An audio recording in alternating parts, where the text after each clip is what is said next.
وآخر دعواهم أن الحمد لله رب العالمين۔ یہی وجہ ہے کہ عبد الرحمن ابن عوف رضی اللہ تعالیٰ عنہ سے لوگوں نے پوچھا، مٹی کا سودا کرتے ہو، سونے کا بھاؤ ملتا ہے، کوئی ٹپس ہی بتا دو۔ ویسے تاجر بتاتا نہیں ہے، کہا اگر پوچھنا چاہتے ہو تو پھر میرے پاس کچھ راز ہیں۔ سب سے پہلا راز ہے کہ آج تک میں نے تجارت کی وجہ سے نماز باجماعت نہیں چھوڑی۔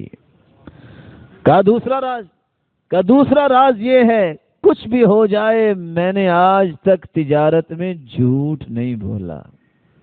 کوئی تیسرا راز؟ کہا تجارت اللہ نے عقل و فہم دی ہے، میں نے کبھی طمع اور لالچ نہیں کیا۔ تاجر ہمیشہ اپنا بیڑا غرق کرتا ہے تو جب اس کے اندر لالچ اور طمع آ جاتا ہے۔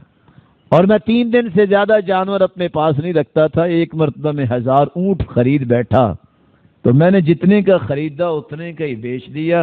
لیکن اللہ نے عقل دی تھی، بیچتے بیچتے میرے ذہن میں بات آئی، بات ابھی ہو رہی تھی کہ ابھی اونٹ سارے لے جاؤ، ان کی رسیاں میں اتاروں گا۔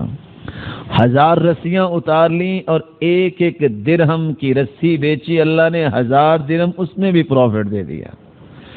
رسول اللہ صلی اللہ علیہ وسلم کے صحابہ نے تجارت کو فروغ اس طرح دیا۔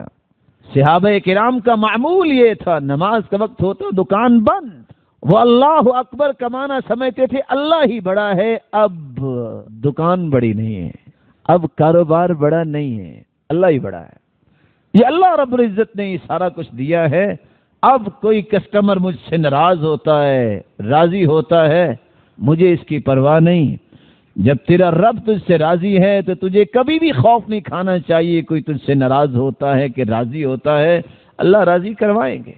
کیونکہ رسول اللہ صلی اللہ علیہ وسلم نے فرمایا، جو اللہ کو راضی کرتا ہے لوگوں کو ناراض کر لیتا ہے، اللہ خود تو راضی ہوتے ہیں، لوگوں کو بھی راضی کرواتے ہیں۔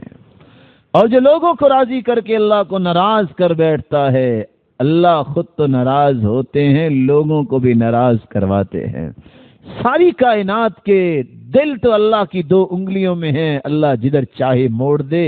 دنیا کی طاقت کیا ہے کہ یہ کسی سے راضی نہ ہو جب اللہ چاہتا ہو۔